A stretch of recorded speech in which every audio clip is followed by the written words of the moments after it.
क्रमांक 1 मध्ये खर तर खूप चांगल्या पद्धतीचं काम दिलीप काका पुंड यांच्या माध्यमातून मागच्या काळामध्ये झालेलं आहे। मी तर काय उदाहरण देत असतो की त्यांचं एक उदाहरण एक आदर्श प्रभागाचं उदाहरण आहे आणि म्हणून त्यांच्याच प्रभागामधील श्रमिक नगर असेल, या श्रमिक नगर मध्ये दिलीप काका आणि मी परवा फिरत होतो, त्यांनी सांगितलं, ते मला सांगत होते की श्रमिक नगर कसं उभं राहिलं। तर ज्या वेळेस नदीला पूर आला 70-75 साली, त्यावेळेस तिथल्या सगळ्या लोकांना तिथून उचललं आणि त्यांना या ठिकाणी नगरपालिकेची जागा असल्यामुळे श्रमिक नगर मध्ये आणून त्या ठिकाणी त्यांना घरं दिले, घरकुलं दिले आणि त्यांना तिथं ठेवलं। आज त्यांचे मुलं मोठे होत आहेत, मुलं शिकतायत, मुलं मोठ्या मोठ्या नोकऱ्या करतायत। आता त्यांची देखील अपेक्षा आहे की त्यांना देखील चांगले घरं मिळाले पाहिजे आणि म्हणून प्रत्येक श्रमिक नगर मधल्या घराला आता 500 स्क्वेअर फूटचं घर, एक चांगल्या पद्धतीचं पक्क घर करून देण्याचा देखील मानस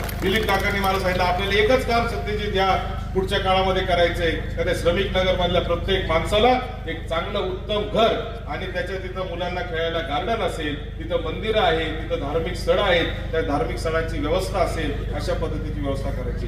तीच परिस्थिती समोरच्या 2 नंबर प्रभाग मध्ये रामनगर, आता श्रमिक नगर आणि रामनगर आणि गांधीनगर मध्ये फरक असा आहे की श्रमिक नगरची जागा जी आहे ती नगरपालिकेच्या मालकीची आहे आणि ही जी जागा आपली याच्या शेजारी आहे, सह्याद्री कॉलेजच्या शेजारची रामनगर आणि गांधीनगरची, ती जागा ही खासगी मालकीची जागा आहे।